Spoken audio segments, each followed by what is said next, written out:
Magandang araw uli sa inyong lahat mga kamatyas. Nandito na tayo sa last best game ng Day 2 ng ongoing Tata Steel Chess India. At ito naman ay sa bakbakan nila Super Grandmaster Arjun Erigaisi, ang isa sa humahabol kay Magnus para abutan siya sa number 1 spot live rating ng Standard FIDE rating. At ito namang si world number 1 Magnus, katatapos lang, fresh na naipanalo niya ang laban kay Wesley. Samantalang si Wesley po sa round na ito o round number 6 ay natabla kay Dubov. Dito po nagkapisakan. Okay, pag-aralan natin. Ang ginawa ni Erigaisi nag-E4. C5 si Magnus. Sicilian. E6, D4, takes, Knight C6, Knight C3, at nag-Queen C7. Kung tawagin po ito ay Taimanov-Bastrikov variation. Nag-Bishop E3, A6, ayan, para maingatan ang mga lundag-lundag dyan, kaya nag-A6, A3 para mapigilan naman ang paparating na Bishop B4, annoying pin. At kumapture na sa D4, Queen takes D4 at nag-B5, ayan. Gusto dito ni Magnus na i-develop muna yung queen side eh. Bishop E2, Bishop B7, Castle Queen side, Rook C8, develop, King B1. Ayan. At dito po mga kamatyas, King B1 ang naging novelty sa bakbakan na ito dahil sa old line ay Rook D2. Ayan ang old line. Pero balik tayo, King B1. Ang idea ng King B1 ay para makaiwas lang ng maaga sa potential pressure na maihahatid ng black sa C-file. Kaya nagki-King B1. Knight F6, simpleng develop lang, ginudbuban na ng computer. Nag-E5. Ayan, gusto kagad ni Erigaising gipitin ang development ni Magnus. Knight D5, Knight takes D5. Ito ang medyo may karga dito. Teka muna. Pinapakapture ni Erigaisi ang pawn sa C2. Pero hindi pinansin ni Magnus. Yan ang aalamin natin. Ano laman? Pag nag-Queen takes C2, magki-King A1. At ang gagawin dito ay E takes D5. Eh kung kakapturein ang knight, ba't naman hindi pwedeng bishop takes D5? May rook C1. Ayun, kits kagad. Tuhog ang tore doon sa dulo. Yun pala ibig sabihin mga kamatyas. Capture, may ganun. Matchakaw. Matchas. Balik tayo. Kaya pala dito, E ang pang-capture, tapos mag-rook C1. Ganun pa rin po. No, pag kinapture ito, rook takes C8, bishop takes C8, rook C1, bishop B7, and rook C7. Ayan, at makukuha ang light square bishop. Pagpalagay natin, pagtibayin pa, may check, at queen B4 check, may ganon, rook E8 check, angat, queen F4 check. Grabe pala ang layo, long range, pero matchas.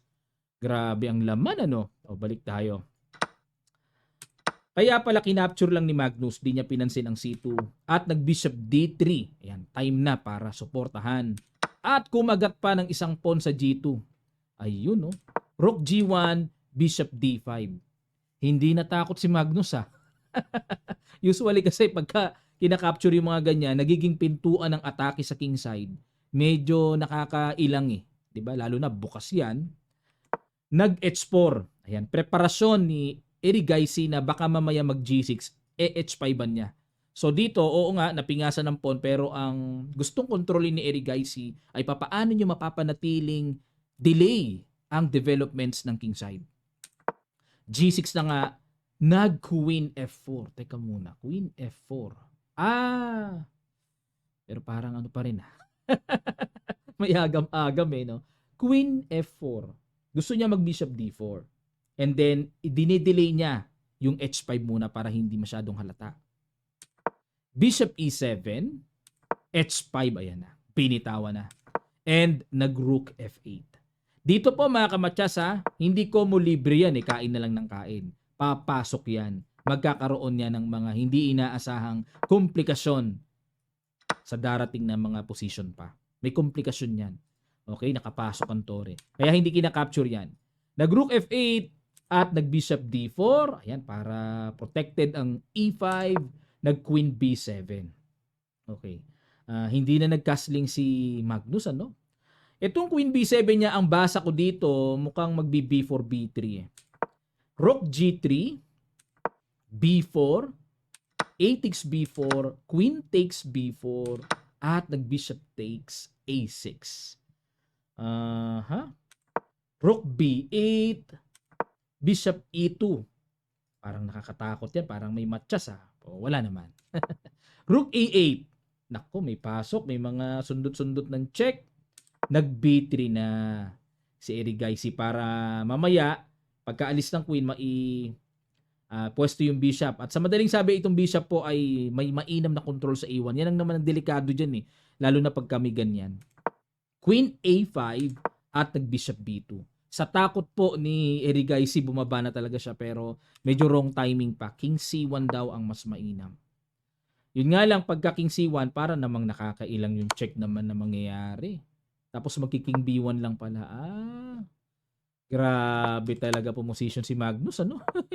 Ang hirap. Bishop B2, Queen A2 checking C1, nag-Rook C8. Idea is to take the pawn B3. Nag-C4 dito. Okay, so protected naman ang G3, ang B3. Kumapture sa H5, Queen D4. Paislog-islog lang. H4, Rook H3, and nag-Rook G8. Ayan na. Inagaw na yung G file. King C2, Queen A8. Saan naman pupunta yan? Susundot ba ng check? Nag-Rook C3, another bad move by Erigaisi. Pero ang gusto ni Erigaisi dito sa Rook C3 para mapuwersa niyang mapaalis ang Bishop. Kasi meron din pressure doon sa D7 Nag-Bishop E4 check, Bishop D3 harang, Bishop F3. Grabe, good move yung mga sayaw-sayaw ng Bishop Rook A1, umilag, at nag-Bishop takes H7. Rook G2, yun lang. Nakapasok, nagising ang isang tore. Bishop A3, ay grabe, sagad ang lamang ng evaluation bar ni Magnus. At dito, sinimplihan lang. Takes, H3. O nga, no? Paano yan? Ala, unstoppable pa yata. Queen H4 para mapigilan. H2. Nag-Rook A1. Ayan, baba. Kailangan talaga yan para mapigilan. Nag-Rook G1. Oo nga. Ayun pala. Napuwersa na ditong kumapture si Erigaisi.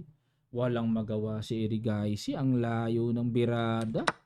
Ibang klase level ni Magnus. Ang layo, ano?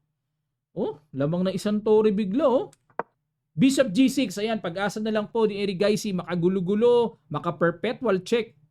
Yun, nakakita siya ng way para maka-perpetual check. Ayan. Dito po mga kamatyas, ano kaya ang mainam na tira? Kasi ito, hindi pa rin biro ito kahit winning na ang black Ano sa palagay nyo ang tumbok na tira na ginawa ni Magnus? Pakiguess nyo sa ilang sandali lang, tutuloy kagad natin. Start.